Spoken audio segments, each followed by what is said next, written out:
दोस्तों आज हम देखने वाले हैं ड्यून मूवी के सेकंड पार्ट को। अगर आपने इसके पहले पार्ट को अभी तक नहीं देखा है तो डिस्क्रिप्शन में और आई बटन में आपको इस पार्ट की लिंक मिल जाएगी, पहले जाकर आप उस पार्ट को देख लीजिए। तो चलिए अब बिना टाइम वेस्ट किए डायरेक्ट आते हैं इस कहानी की तरफ। तो मूवी की शुरुआत में हमें बताया जाता है कि कैसे हार्कोनेंस ने रातों रात एट्रेडिस पर हमला करके उन्हें खत्म कर दिया था, लेकिन पॉल और उसकी माँ जेसिका सही सलामत बच गए थे। अब इसके बाद हम कोरिनो राज्य के एम्परर और उसकी बेटी इरुलान को देखते हैं।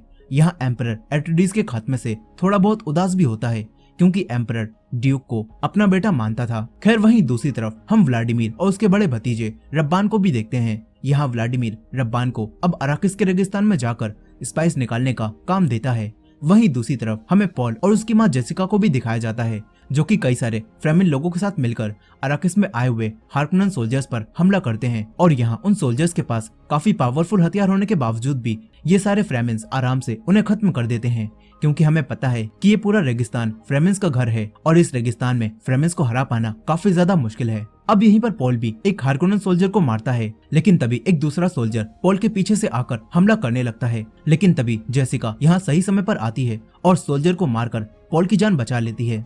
फिर पॉल अपनी माँ से पूछता है कि आप और मेरी बहन कैसी हो। यहाँ हमें इन दोनों की बातों से पता चलता है कि जेसिका अभी प्रेग्नेंट है और जेसिका पॉल की आने वाली बहन से अभी से ही कम्युनिकेट कर पाती है। खैर अब इसके बाद स्टिलगार पॉल और उसकी माँ जेसिका को आगे होने वाले हमलों से बचाने के लिए दूसरी जगह चलने के लिए कहता है। फिर ये सभी लोग उसी दूसरी जगह जाने के लिए यहाँ से निकल जाते हैं। वहीं रब्बान को उसका एडवाइजर अपने सोल्जर की मौत के बारे में बताता है और कहता है कि आपके सोल्जर्स को फ्रेमिन्स ने मार दिया। ये बात सुनकर रब्बान को काफी गुस्सा आता है और वो एडवाइजर को यहीं मार देता है और साथ ही सारे फ्रेमिन्स को खत्म करने की ठान लेता है। दूसरी तरफ स्टिलगार अब पॉल और जेसिका को लेकर अपने बाकी फ्रेमिन साथियों के पास आ जाता है। यहाँ सभी फ्रेमिन लोग पॉल को देखकर लिसान अल गईब कहने लगते हैं। ये सभी लोग पॉल को अपना मसीहा समझ रहे होते हैं, लेकिन पॉल को ये समझ नहीं आता कि ये लोग आखिर मुझे अपना मसीहा क्यों समझ रहे हैं। अब यही स्टिलगार अपने कबीले के कुछ साथियों को बताता है कि पॉल ने हमारे एक सबसे ज्यादा लड़ाकू जासिम को हराया था और इसी वजह से मुझे भी लगता है कि वही हमारा मसीहा हो सकता है जिसके बारे में भविष्यवाणियों में लिखा हुआ है। यहाँ स्टिलगार की ये सारी बातें सुनकर अब उसके सारे साथी भी पॉल और उसकी माँ को अपने साथ रखने के लिए मान जाते हैं। यही पॉल भी जेसिका से कहता है कि हमें इन सब फ्रेमिन लोगों को किसी भी तरह अपनी तरफ करना होगा और इनकी मदद लेकर ही हम हार्कोनेंस को हरा पाएंगे। अब इसके बाद स्टिलगार और उसके सभी साथी जासिम की डेड बॉडी को एक कपड़े से ढकते हैं और उसकी बॉडी के अंदर मौजूद सारा पानी निकाल लेते हैं और उस पानी को एक तालाब के अंदर इकट्ठा करते हैं। दरअसल ये इनकी एक परंपरा होती है जो ये लोग हर एक फ्रेमिन के मरने पर करते हैं। अब यहाँ स्टिलगार जेसिका को बताता है कि हम लोग प्यासा रहना पसंद करते हैं, लेकिन आज तक हमने अपने किसी भी मरे हुए साथी का पानी नहीं पिया और हम उस सारे पानी को एक तालाब में इकट्ठा करते हैं। यहाँ हमें दिखाया जाता है कि इस तालाब में कितना ज्यादा पानी है, मतलब कि कितने सारे फ्रेमिन्स अपनी जान गंवा चुके हैं। खैर यही स्टिलगार जेसिका को बताता है कि हमारा मानना है कि जब इस तालाब में बहुत ज्यादा पानी इकट्ठा हो जाएगा तो हमारा मसीहा यानी कि लिसान अल गईब हमारी मदद करने आ जाएगा। यही स्टिलगार जेसिका से ये भी कहता है कि हमारी गुरु माँ अब मर रही हैं और हमें एक नई बेने जेसरिट चाहिए होगी, तो अब आपको ही उनकी जगह लेनी होगी और हमारे पूर्वजों के ज्ञान के हिसाब से ही इस कबीले को चलाना होगा। यहाँ जेसिका अब फ्रेमिन्स की गुरुमा बनने के लिए मान जाती है और वो ये बात पॉल को भी बताती है और फिर फ्रेमिन्स की पुरानी गुरुमा के पास चली जाती है। इस तरफ पॉल चानी और उसके कुछ दोस्तों से पूछता है कि क्या तुम लोग भी मुझे लिसान अल गईब मानते हो। इस पर चानी पॉल से मना कर देती है और बोलती है कि मुझे ये सारी बातें एक झूठ के सिवा कुछ भी नहीं लगती। यहाँ हमें चानी की बातों से पता चलता है कि चानी पॉल को मसीहा नहीं मानती, लेकिन चानी कहीं न कहीं पॉल को पसंद करती है। इस तरफ अब जेसिका को एक ब्लू वाटर पिलाया जाता है जिसे कि वाटर ऑफ लाइफ कहा जाता है और इसे पीने के बाद जेसिका की तबीयत खराब होने लगती है और उसकी आंखों का कलर भी ब्लू हो जाता है और ये देखकर पुरानी गुरुमा समझ जाती हैं कि जेसिका प्रेग्नेंट है और प्रेगनेंसी की हालत में इस वाटर ऑफ लाइफ को पीने की वजह से ही जेसिका की तबीयत खराब हो रही है। लेकिन जेसिका उस पानी को पीने के बाद भी अब नहीं मरती, जिससे अब स्टिलगार और बाकी सभी लोग समझने लगते हैं कि जेसिका हमारे मसीहा की माँ है, इसी वजह से वो अभी भी जिंदा है। लेकिन पॉल यहाँ आकर सभी लोगों को सच बताता है और बोलता है कि मेरी माँ असल में एक बेने जेसरिट है और उन्हें बचपन से किसी भी जहर को आसानी से उतारने की तालीम दी गई है और इसी वजह से मेरी माँ अभी भी जिंदा है। अब इसके बाद जेसिका पॉल से भी वो ब्लू वाटर पीने के लिए कहती है और कहती है कि जब तुम इस पानी को पियोगे तो तुम्हें पता चल जाएगा कि तुम कौन हो और फिर तुम्हें फ्यूचर भी साफ साफ दिखने लगेगा। लेकिन पॉल अभी वो पानी नहीं पीता। फिर स्टिलगार पॉल को फ्रेमिन तौर तरीके सिखाने के लिए रेगिस्तान में सैंडवर्म के इलाके में ले जाने लगता है। पॉल अकेला ही वहां जाने लगता है। तभी कुछ दूर जाकर चानी भी पॉल के पास आ जाती है और उसे सैंडवर्म से बचने के लिए रेत चाल सिखाने लगती है। अब ये दोनों काफी अच्छे दोस्त बन जाते हैं। वहीं जेसिका ये फैसला करती है कि वो गुरुमा बनकर अब सबसे झूठ बोलेगी कि पॉल ही उनका मसीहा है और इस वजह से सारे फ्रेमिन लोग पॉल की मदद करेंगे और हारकोनेंस को मारकर उसके पिता की मौत का बदला भी लेंगे। अब इसके बाद हारकोनेन सोल्जर्स फिर से रेगिस्तान से स्पाइस निकालने लगते हैं। तभी पॉल और फ्रेमिन लोग इन सोल्जर्स पर हमला करते हैं और इन्हें मारने लगते हैं। तभी कुछ सोल्जर्स हेलीकॉप्टर के अंदर से इन लोगों पर हमला करने लगते हैं। चानी उन सोल्जर्स को मारने की कोशिश करती है लेकिन वो सही ढंग से निशाना नहीं लगा पाती। तभी पॉल हेलीकॉप्टर में बैठे सोल्जर्स का ध्यान अपनी तरफ करता है और चानी मौका मिलते ही उन सोल्जर्स को खत्म कर देती है। अब इसके बाद सारे फ्रेमिन्स मिलकर यहाँ पर मौजूद हारकोनेंस के सारे सोल्जर्स को मार देते हैं। इसके बाद सभी लोग अपनी जीत को सेलिब्रेट करने लगते हैं। तभी पॉल सबसे कहता है कि हमें हारकोनेन सैनिकों को रोकने के लिए उत्तर की तरफ जाना चाहिए। वहाँ पर हारकोनेन सैनिक अभी भी रेगिस्तान से स्पाइस निकाल रहे हैं और हमें उन्हें मारकर फ्रेमिन्स और अराकिस दोनों को ही आजाद कराना होगा। ये बात सुनकर सभी लोग काफी खुश होते हैं।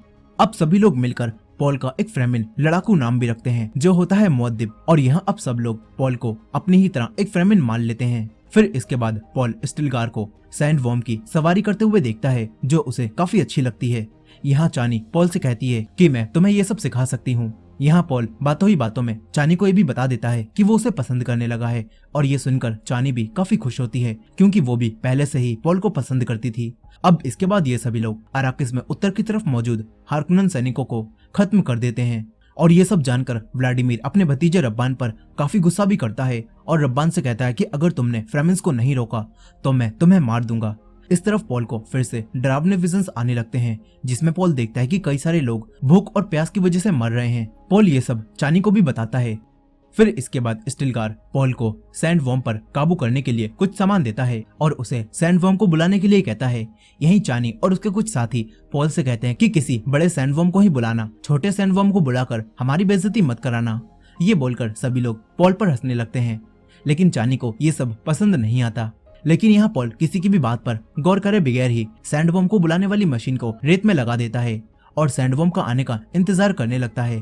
तभी एक बहुत बड़ा सैंडवर्म यहाँ पर आता है और उसे देखकर सभी लोग हैरान रह जाते हैं और सोचने लगते हैं कि पॉल ने इतने बड़े सैंडवर्म को आखिर कैसे बुला लिया। अब यहाँ पॉल उस सैंडवर्म की सवारी करने के लिए तैयार हो जाता है लेकिन वो सैंडवर्म पॉल के दूसरी तरफ जाने लगता है। पॉल सैंडवर्म के पीछे भागता है और उस पर लटक जाता है। इसके बाद पॉल स्टिलगार की दी हुई दोनों स्टिक को सैंडवर्म के ऊपर बनी दरारों में अटका देता है और फिर सैंडवर्म को कंट्रोल करके उसकी सवारी करने लगता है। ये देखकर सभी लोग काफी खुश हो जाते हैं।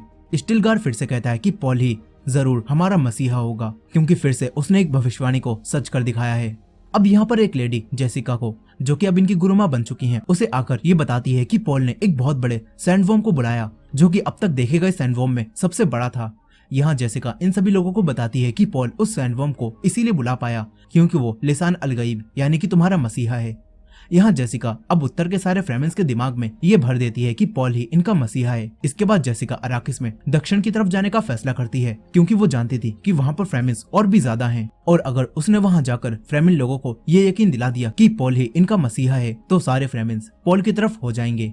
इस तरफ चानी अब पॉल से कहती है कि सारे फ्रेमिन लोग अब तुम्हें अपना मसीहा मानने लगे हैं और ये सब तुम्हारी माँ की वजह से हो रहा है क्योंकि वो सबसे झूठ बोल रही हैं कि तुम इनके मसीहा हो। ये सुनकर पॉल जेसिका के पास आता है। यहाँ जेसिका पॉल से कहती है कि तुम्हें मेरे साथ दक्षिण की तरफ चलना होगा लेकिन पॉल वहाँ जाने से मना कर देता है और बोलता है कि मैं यहीं रहकर आने वाले हारकोनेन सोल्जर्स से लड़ाई करूंगा। साथ ही पॉल अपनी माँ से ये झूठी कहानियां फैलाने से मना करता है और उन पर काफी गुस्सा भी करता है। लेकिन जेसिका पॉल की बात नहीं मानती और पॉल को यहीं छोड़कर कुछ फ्रेमिन्स के साथ दक्षिण में चली जाती है। इस तरफ पॉल और फ्रेमिन लोग हारकोनेंस के स्पाइस इकट्ठा करने वाले गोदाम को उड़ा देते हैं जिससे अब रब्बान काफी गुस्से में आता है और वो खुद ही फ्रेमिन्स को खत्म करने के लिए इनके इलाके में आने लगता है। लेकिन ये सब पॉल का ही एक प्लान होता है और अब जैसे ही रब्बान और उसकी सेना फ्रेमिन्स के इलाके में आती है तो तभी फ्रेमिन लोग रेगिस्तान की रेत में छुपकर इन सोल्जर्स को मारने लगते हैं और देखते ही देखते कई सारे सोल्जर्स खत्म हो जाते हैं। इसके बाद पॉल रब्बान के सामने आता है और यहाँ रब्बान पॉल को उसके लड़ाकू नाम यानी मुअद्दिब कहकर बुलाता है। यहाँ रब्बान पॉल को नहीं पहचान पाता और अब रब्बान को मजबूरन अपनी जान बचाकर भागना पड़ता है। तभी एक फ्रेमिन लड़की रब्बान को भागने से रोकने की कोशिश करती है लेकिन रब्बान उसे हेलीकॉप्टर से नीचे फेंक देता है और भाग जाता है। वहीं दूसरी तरफ एम्परर और उसकी बेटी इरुलान को भी फ्रेमिन के मसीहा मुअद्दिब के बारे में पता चलता है, जिससे ये सभी लोग सोचने लगते हैं कि आखिर ये मुअद्दिब कौन है जिसने पूरे फ्रेमिन लोगों को अपनी तरफ कर लिया है। यहाँ अब इरुलान अपनी गुरुमा यानी कि एम्परर की बेने जेसरिट से पूछती है कि क्या पॉल ही वो मुअद्दिब हो सकता है, पर हेलेन उसे मना कर देती हैं और बोलती हैं कि आज के बाद कभी भी पॉल का नाम मत लेना और ना ही किसी को यह पता चलने देना कि पॉल तुम्हारे पिता के कहने पर ही मरा है, नहीं तो तुम्हारे पिता को परम वंशों से लड़ाई करनी पड़ेगी और वो अपना सिंहासन खो देंगे। यहाँ हमें पता चलता है कि एम्परर खुद ही पॉल को मरवाना चाहता था। खैर यहाँ अब इरुलान अपनी गुरुमा से पूछती है कि आखिर मैं इस राज्य को कैसे बचा सकती हूँ। इस पर हेलेन यानी कि गुरुमा उसे बताती हैं कि हारकुनन्स का एक छोटा भतीजा भी है जिसका नाम फैदरोथा है। यहाँ हेलेन इरुलान से कहती हैं कि अगर तुमने फैदरोथा पर काबू पा लिया तो हम इस राज्य को बचा सकते हैं। वहीं दूसरी तरफ अब हम व्लादिमीर के छोटे भतीजे फैदरोथा को भी देखते हैं, जो कि बहुत बड़ा सनकी होता है। वो अपने हथियार चेक करने के लिए अपने ही लोगों को मार देता है। यहीं हम कुछ कैदियों को भी देखते हैं जिन्हें नशे की दवाई दी जाती है, लेकिन एक कैदी को कोई भी इंजेक्शन नहीं लगाया जाता। इसके बाद फैदरोथा उन्हीं नशे में हुए लोगों से फाइट करने के लिए एक बहुत बड़ी अरीना में आता है। यहाँ इरुलान, उसकी कुछ साथी और हेलेन भी फैदरोथा की इस लड़ाई को देखने के लिए यहाँ आती हैं। इसके बाद वो तीनों गुलाम फैदरोथा से लड़ने के लिए आने लगते हैं। यहाँ एक गुलाम को बिना नशे में देखकर व्लादिमीर का एडवाइजर इस लड़ाई को रोकने के लिए बोलता है, लेकिन व्लादिमीर उसे ऐसा करने से मना कर देता है। दरअसल ये उनका प्लान होता है, क्योंकि फैदरोथा हर बार नशे में मौजूद गुलामों को आसानी से हरा देता था। लेकिन क्या फैदरोथा किसी बिना नशे में मौजूद दूसरे फाइटर से लड़ सकता है या फिर नहीं? अब यहाँ पर फैदरोथा दोनों नशे में मौजूद गुलामों को आसानी से मार देता है, लेकिन वो बिना नशे वाला गुलाम फैदरोथा को अच्छी टक्कर देता है और ये देखकर फैदरोथा समझ जाता है कि ये गुलाम नशे में नहीं है। इसके बाद फैदरोथा अपने शरीर पर लगा हुआ सुरक्षा कवच खुद ही हटा देता है और उस गुलाम से लड़ाई करने लगता है। और फैदरोथा को ये करता हुआ देखकर व्लादिमीर भी काफी खुश होता है। फिर यहाँ पर थोड़ी देर लड़ाई करने के बाद फैदरोथा उस गुलाम को भी जान से मार देता है और जीत जाता है। लेकिन फिर फैदरोथा व्लादिमीर से कहता है कि आपने उस गुलाम को नशे में नहीं किया और मुझे मरवाना चाहा, आपने ऐसा क्यों किया? इस पर व्लादिमीर फैदरोथा से कहता है कि मैंने इसलिए ऐसा किया ताकि लोग तुम्हें ज्यादा अच्छा योद्धा समझ सकें। यहाँ व्लादिमीर फैदरोथा से ये भी बोलता है कि मैं अब चाहता हूँ कि तुम अपने भाई के बदले अराकिस में जाकर स्पाइस इकट्ठा करो। साथ ही व्लादिमीर फैदरोथा से ये भी कहता है कि अगर तुम रेगिस्तान से स्पाइस निकालने में कामयाब हो गए तो मैं तुम्हें अगला एम्परर बनवा दूंगा। इस पर फैदरोथा व्लादिमीर से पूछता है कि तुम ये सब कैसे करोगे? व्लादिमीर उसे बताता है कि एट्रेडिस पर हमले में एम्परर का भी हाथ था और अगर परमवंश को ये पता चल जाए तो वो एम्परर को खत्म कर देंगे और एम्परर और एट्रेडिस के खत्म हो जाने के बाद हम ही बचे हैं जिन्हें वो एम्परर बनाएंगे और तब तुम अगला एम्परर बन सकते हो। यह सुनकर फैदरोथा काफी खुश होता है। इसके बाद जब फैदरोथा रात के समय अपने कमरे में जा रहा होता है तो तभी उसके पास हेलेन की भेजी हुई एक लड़की आती है जो अपनी शक्तियों से फैदरोथा पर काबू करने लगती है और उसे अपने साथ अपने रूम में ले जाती है। इसके बाद वो लड़की फैदरोथा का हाथ एक छोटे से बॉक्स में रखवा देती है और यहाँ हमें पता चलता है कि ये लड़की फैदरोथा को देखने आई है कि वो फैदरोथा पर काबू कर सकती है या फिर नहीं। अब यहाँ से वो लड़की अपनी गुरुमा यानी कि हेलेन के पास जाती है और फैदरोथा के बारे में सब कुछ बता देती है और बोलती है कि फैदरोथा को आसानी से काबू में किया जा सकता है। यहाँ हमें पता चलता है कि ये लड़की हेलेन के कहने पर प्रेग्नेंट भी हो गई है और ये बच्चा किसी और का नहीं बल्कि फैदरोथा का ही है। खैर अब इसके बाद व्लादिमीर फैदरोथा को अराकिस भेजने की तैयारी करने लगता है। यहीं हम उन टीचर को भी देखते हैं जो कि पॉल को फाइटिंग सिखाते थे और इनका नाम गर्ने होता है और ये हारकुनन्स के हमले के बाद भी जिंदा बच गए होते हैं। गार्ने अराकिस में पॉल और जेसिका को ढूंढने के लिए आता है, लेकिन तभी फ्रेमिन लोग गार्ने और उसके साथियों को दुश्मन समझते हैं और इन पर हमला करने लगते हैं। मगर तभी यहाँ पर पॉल आता है और गार्ने को देखकर पहचान लेता है। गार्ने भी पॉल को जिंदा देखकर काफी खुश होता है। अब इसके बाद पॉल गार्ने से पूछता है कि तुम इस रेगिस्तान में क्यों आए हो? इस पर गार्ने पॉल से कहता है कि तुम्हारे डैड के मरने के बाद मैं यहाँ से नहीं गया और मैं बस उनकी मौत का बदला लेना चाहता हूँ, इसीलिए मैं अब भी यहाँ पर हूँ। यहाँ अब गार्ने पॉल से कहता है कि तुम्हें दक्षिण में जाकर और भी फ्रेमिन्स को अपनी तरफ कर लेना चाहिए ताकि तुम आसानी से हारकुनन्स को हरा सको। इस पर पॉल गार्ने से कहता है कि मैं जानता हूँ कि अगर मैं दक्षिण में जाऊँ तो मैं उनकी मदद से आसानी से हारकुनन्स को हरा सकता हूँ, लेकिन अगर मैं दक्षिण में गया तो वो सभी फ्रेमिन्स भी मुझे मसीहा समझने लगेंगे और मैं ये नहीं चाहता कि ये लोग मेरे लिए मर जाएं। अब इसके बाद रात के समय गार्ने पॉल को बताता है कि मुझे पता है कि एट्रोडिस के परमाणु हथियार कहाँ पर हैं गार्ने की ये बात सुनकर पॉल काफी खुश होता है क्योंकि वो हथियार इनकी काफी ज्यादा मदद कर सकते हैं। यही पॉल चानी को भी उन परमाणु हथियारों के बारे में बताता है और बोलता है कि अब हम सब कुछ काबू कर सकते हैं।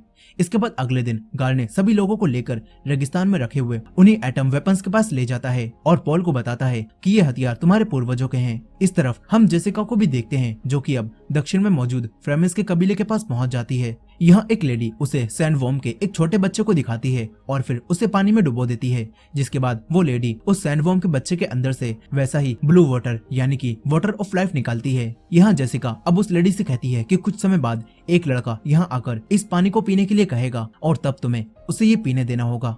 इस पर वो लेडी जेसिका से कहती है कि अगर कोई आदमी इस पानी को पिएगा तो वो तो जिंदा नहीं बच पाएगा, लेकिन जेसिका उस लेडी की कोई भी बात नहीं मानती और उससे कहती है कि तुम्हें पॉल को ये जरूर पिलाना होगा। इस तरफ पॉल को फिर से एक सपना आता है जिसमें वो देखता है कि चानी को एक हमले में काफी ज्यादा चोट लग गई है। तभी पॉल की आंख खुलती है और वो देखता है कि हारकुनन्स ने इनके ऊपर हमला कर दिया है। यही अब रब्बान भी अपने भाई फेदरोथा को फ्रेमेंस पर हमला करते हुए देखता है और उसे काफी गुस्सा आता है। वो समझ जाता है कि स्पाइस निकालने का काम अब उससे छीनकर उसके भाई को दे दिया गया है।